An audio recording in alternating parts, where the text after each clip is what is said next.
So we're talking about the concert that we're doing on March the 9th, that GLive, which is an Elgar and Vaughan Williams celebration of English music. And the main piece for us is The Music Makers by Elgar, which is we are the music makers and we are the dreamer of dreams. Was Elgar a dreamer? Yeah, I think he was. I think the main point of this piece is that he identified very strongly with the poem. About the artist and his role in society, I think, and it was written at a time in 1912 when Elgar was quite a big figure in British society. And he had mixed feelings about that. He's quite ambivalent about the role he had to play there, because he definitely felt whilst the artist had something to contribute to society, he felt that the artist was kind of isolated from society. So the dreamer, in terms of him feeling isolated from society, is probably how he interpreted the poem there. And do you think that's reflected in the music, in the way he's written? Yeah, I do. It's very much an autobiographical piece. You find there are lots of quotes from his works, from the First Symphony, the Second Symphony, Violin Concerto. When he mentions the Dreamers, he quotes from the Dream of Grontius, and the Sea Breakers. There's a quote from Sea Pictures. There's a lot of himself in it.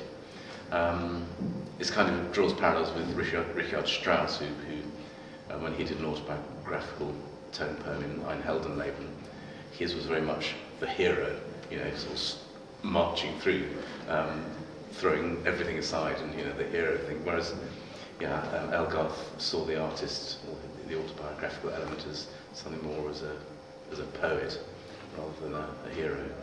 And so with all the reflection in the work and all these elements drawn from some of his most popular works, why do we not hear it more often, do you think?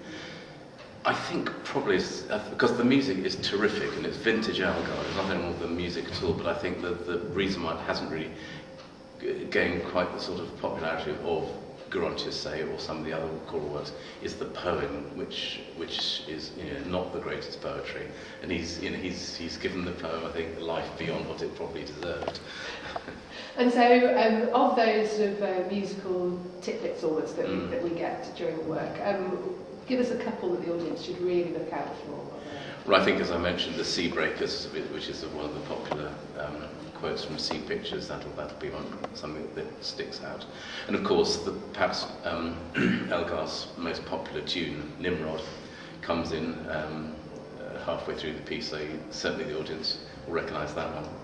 And tell us a little bit about the other two works that we're performing. Yeah, well, I took the theme of music, the Music Makers, I took that as the theme of the concert and built on that. So the Serenade to Music by Vaughan Williams, which sets words by Shakespeare from Merchant of Venice, written in 1938 for Sir Henry Wood, the conductor, to celebrate 50 years of him his music making. So it was 50 years of him as a conductor, and they assembled. It's for 16 voices. They assembled 16 soloists, big names at the time, and it was a tribute to Henry Wood.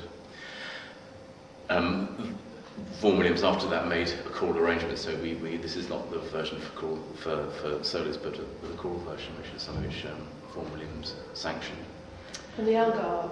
The part song, yes, There Is Sweet Music. It's a set of 4 quite different part songs. And this is it's going to be quite a challenge for the choir, because it's unaccompanied. That in itself is tricky, but it's in 8 parts.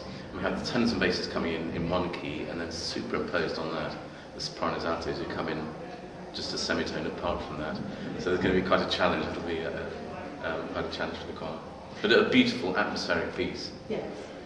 So the other work in this concert is Elgar's Cello Concerto, performed by Julian. Tell us a little bit more about that and why it's so incredibly popular. I think it's one of Elgar's last works, and he puts his real heart and soul into it. A great composer, looking back over his life, how the world has changed in his life, huge feelings of sadness, some of these changes. It's a really deeply felt work. I think the cello itself, the instrument, is such a beautiful instrument. It sings, it's plangent, it has this wonderful sonority which I think people enjoy.